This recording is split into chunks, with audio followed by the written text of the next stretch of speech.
Hello, I'm Toycan. I've been making survival Minecraft videos on YouTube for a very long time now, as I'm sure you're all aware. One of the interesting side effects of having over 400 hours of footage of this same world uploaded to YouTube is that there are some parts of the world that people who watch these videos know just as well as I do. Everyone has seen at some point my terrible Minecraft house that I start my videos on. Everyone's seen at some point my torch desert or my insane sugarcane farm or any of these giant structures like my emerald beacon because they show up in videos that often. But there are some things that don't show up as often and that only the hardcore fans might recognize, and there are some things that even the most hardcore fans won't have seen because it hasn't shown up in any videos or hasn't shown up for a very long time. And because of that, I think it might be fun to talk about some of the things that I've seen in my Minecraft world that shock even me when I come past them. There are so many weird things in this world that make you just go, how did that even generate naturally? And the answer is 7.5 years of weird updates combining on top of each other. And in today's video, I wanted to show you some of them, starting with the fact that I actually collected every Minecraft block that existed in survival at one point in, as you can see, collected them alphabetically.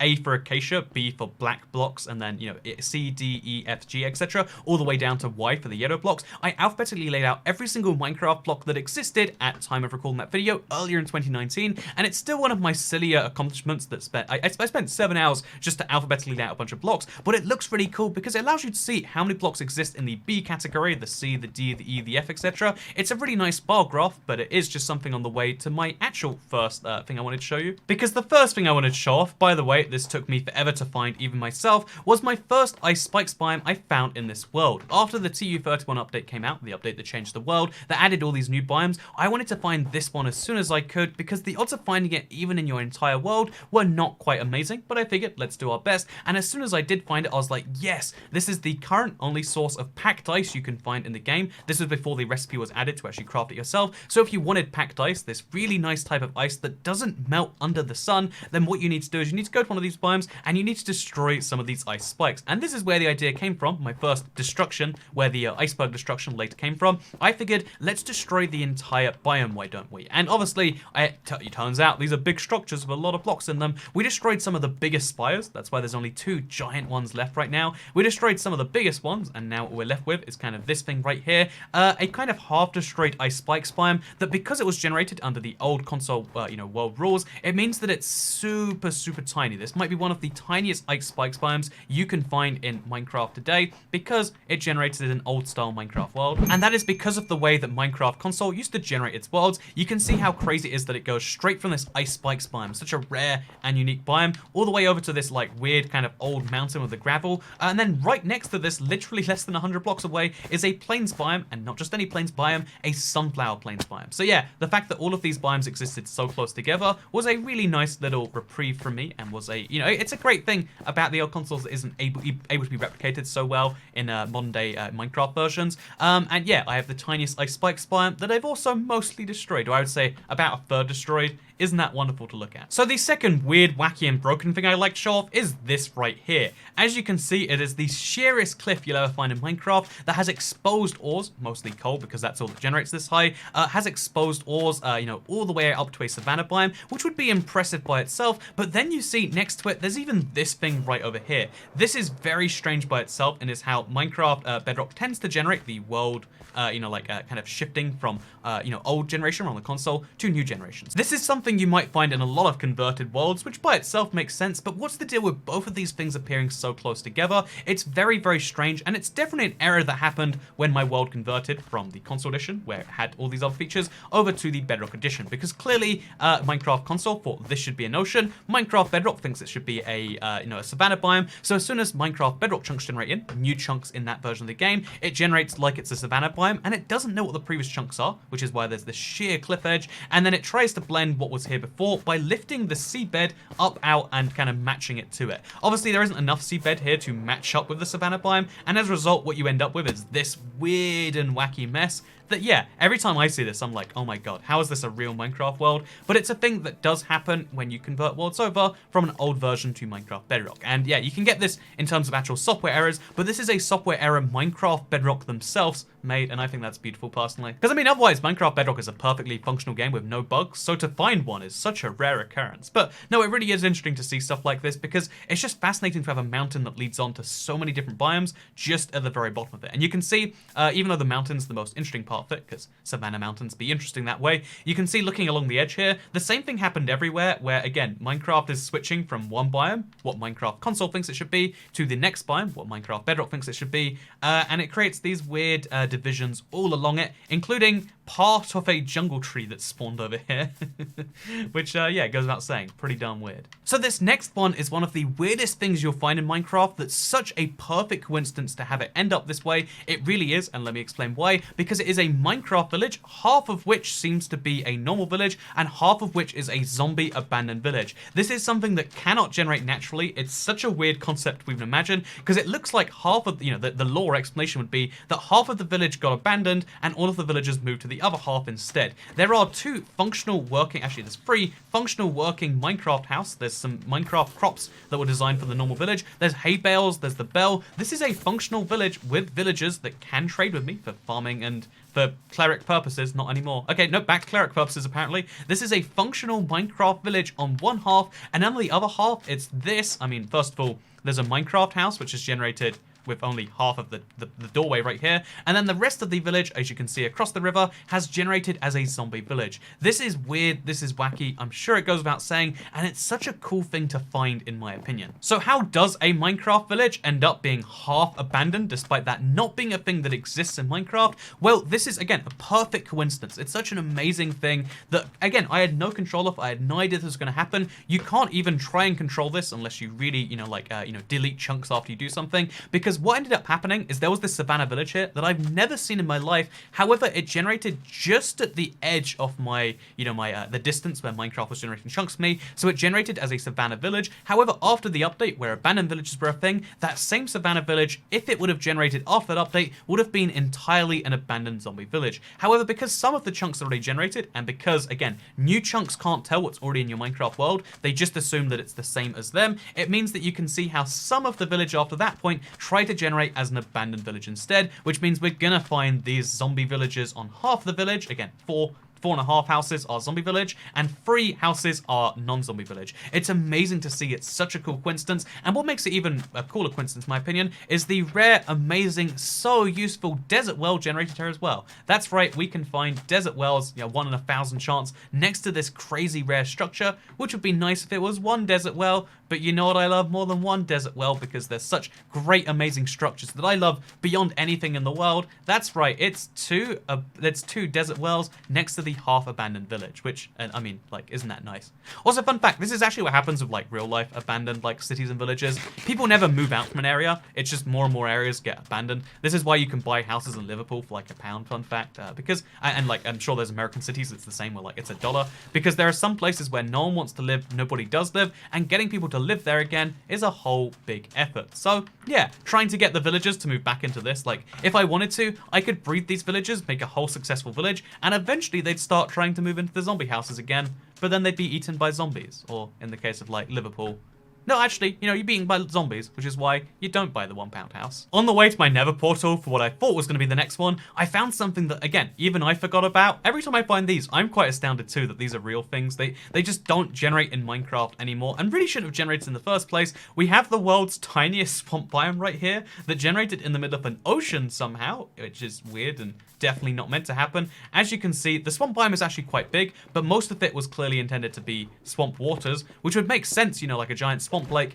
if the rest of this was swamp as well. But instead what we end up with is a 2 swamp tree swamp. There is literally 2 swamp trees, a few of the cyan flowers, which are nice, or whatever they're called these days, and then besides that, we literally just have more lily pads than grass blocks themselves. This is a swamp biome which consists actually there's a 3rd swamp tree over there, which is even more confusing because that's on the mountain.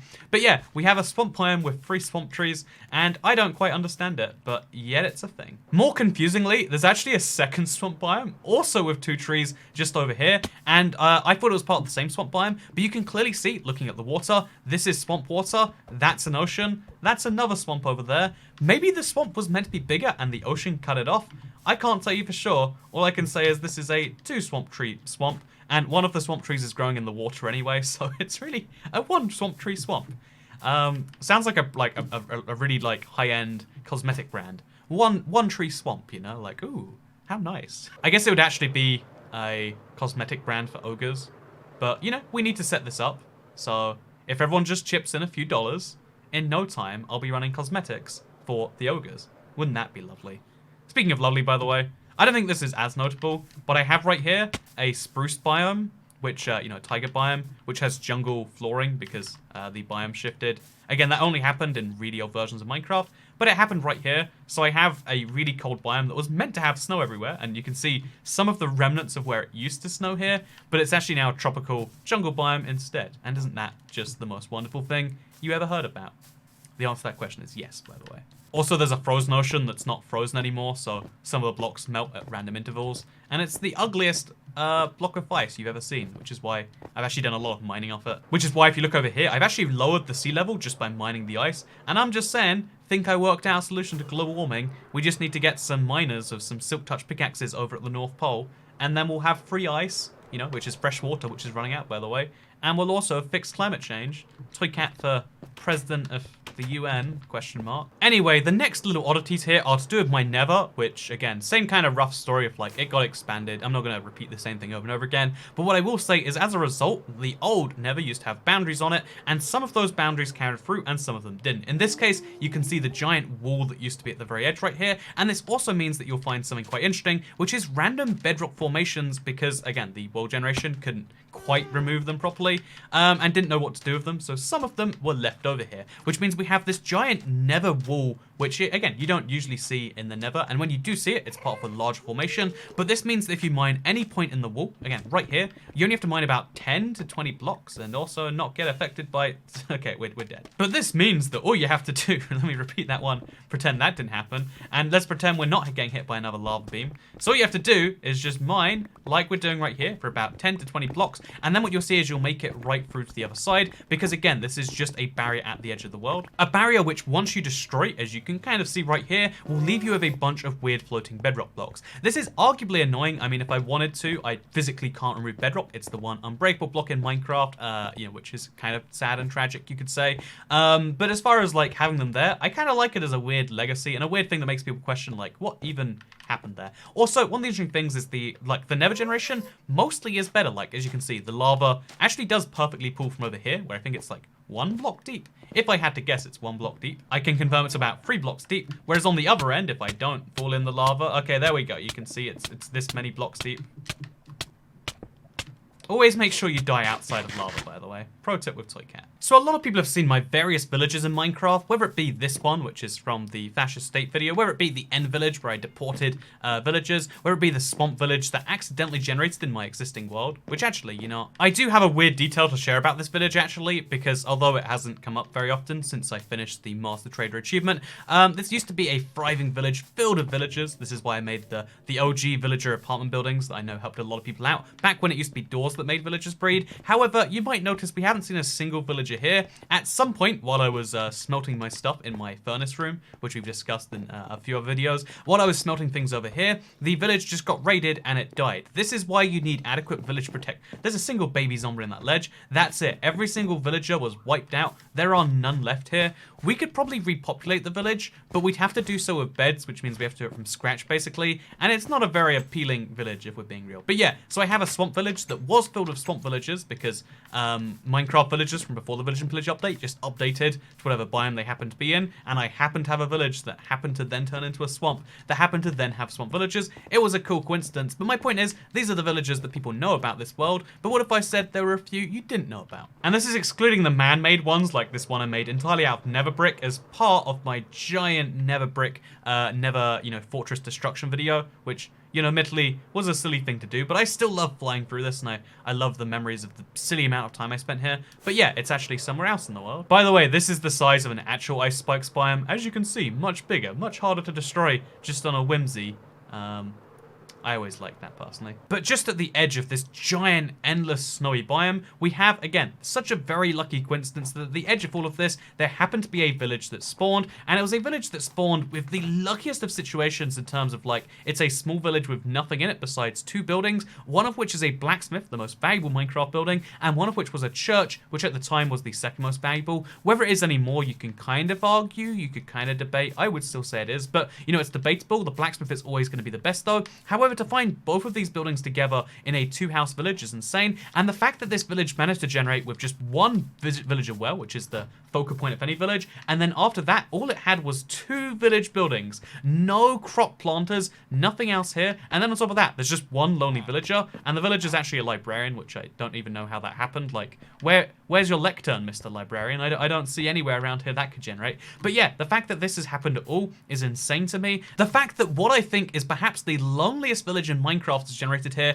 is something that always staggers me, because I fly over this and I won't even see it most of the time. Every now and then though, I'll spot it and I'll be like, oh, I have a Minecraft village that has that many villagers? And the answer is yes. Yes, I do. And it's just 1 lonely villager waiting to live out his he lives out his retirement days in a village that's long since gone, and he can die happily here one day, probably.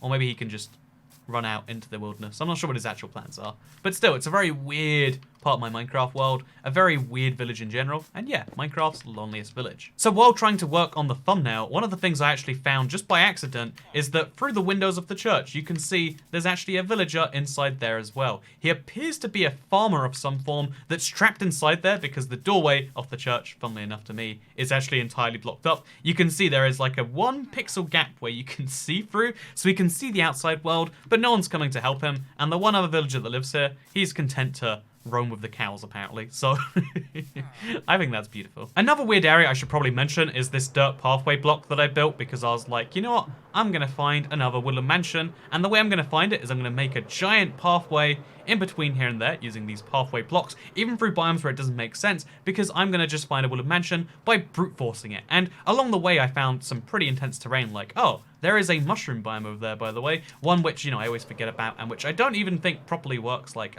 I've yet to see it properly, you know, doing its magic, although here is a mushroom in a savanna biome, so there goes my craziness. Then there's also a ocean monument, which appears in the shallowest ocean I've ever seen. Again, somehow there must clearly have been a problem with one tree swamps at one point. Next to this one tree swamp, which is in the ocean entirely, you can see how there's an ocean monument generating in such a small body of water. Then, once we go further beyond that, you can see how the pathway leads me across more bodies of water. It leads me into an extreme hill biome. Then it finally leads me into a jungle, and I'm like, oh god, we're never going to find a woodland mansion, are we? But get this, at the very end of this, you know, a little pathway which has to weave through the trees, there is one in a biome it doesn't make sense in, at the edge of this jungle biome, crossing over into a birch forest biome. And then there's a tiger biome over there, of course. If you're curious as to how this actually works, the doorway is actually, again, the doorway is the input that needs to generate in the correct biome, and I think somewhere around here there is technically a roof forest biome. Okay, there we go. Look at this roof forest biome. It's one of the tiniest ones you've ever seen, but it was just big enough for the entrance of the woodland mansion to technically be generating in the roof forest. Again, literally by the edge, the skin of its teeth. Like, it's literally in the river next to the biome more than it is the biome itself. But there is a woodland mansion that generated right here, mostly over, again, a whole body of water, barely even in the biome that it's meant to be in. And it's one of the most beautiful things I've ever seen, because it is another woodland mansion, one surrounded by zombies, apparently. By the way, is it normal to have this many blazes just floating in your lava? It's probably normal, right? A couple of other things that are worth mentioning. They're not necessarily natural, but I do have a couple of destroyed chunks because I just figured it'd be a fun thing to do to, like, make it look like it was destroyed by some greater being that I then turned into this giant divide through the world. That, again, I think it's a fun idea, and I love the way that it kind of turns out, because it's a fun trench you can actually fly through, kind of like, I don't know, something Star Wars reference, am I right? But yeah, so that's kind of a wonderful thing. And another thing that we have that's a mess, that isn't naturally made or isn't like a building of mine, again, this is more about the natural phenomenons that aren't necessarily so natural. We also have in the Church to the Wither, and no other deity, definitely Church to the Wither, definitely didn't make a mistake in calling it Church to Satan at one point. That was a big not mistake that didn't happen. But yeah, this is where I used to fight the Wither. But the Wither used to be constrained by obsidian, which meant you could make an obsidian box, and the Wither would be able to destroy some obsidian, but not all of it. But the Wither on Bedrock is able to destroy everything equally, which means that I found out at that point, I was in a ravine. The ravine, which just so happened to be destroyed by the Wither. So we have this just ridiculous place, which just is a mess to look at. And yeah, this is a ugly phenomenon of my Minecraft world, but arguably a natural one because the Wither is somewhat natural. Is the Wither natural? There's your debate for the comment section today, I guess. But yeah, that's one of your little debates you can have. And another debate you can have is to whether this whole world is just a monstrosity, whether this whole world is just filled with collections of weird things. And another debate I guess you can have is whether this whole world is just a monstrosity, because you know, if you think about it, everything's a bit of monstrosity. You're a monstrosity, I'm a monstrosity. We're all monstrosities living in a world filled with monstrosities that sometimes doesn't have atrocities. And isn't that wonderful? I think it is. And maybe you think it's the opposite. And if you do, let me know in the comments down below. I hope you all enjoyed this video. I hope you all enjoyed a tour of the parts of the world that you'll never usually see and that you never probably would want to see. And that probably, judging by the views in this video, assuming they're not very good, no one did want to see. I hope you all enjoy a little bit of fill-up content. I'll just be real with you. That's what this is, right? It's a way for me to, fill in the gap while I'm going to be gone somewhere. And I really appreciate you watching this because it's fun to show off parts of the world that, aren't necessarily it's not newsy, it's not hypey, but it is a lot of fun. And I enjoyed this video. I hope you did too, because I'll see you in the next one. Goodbye.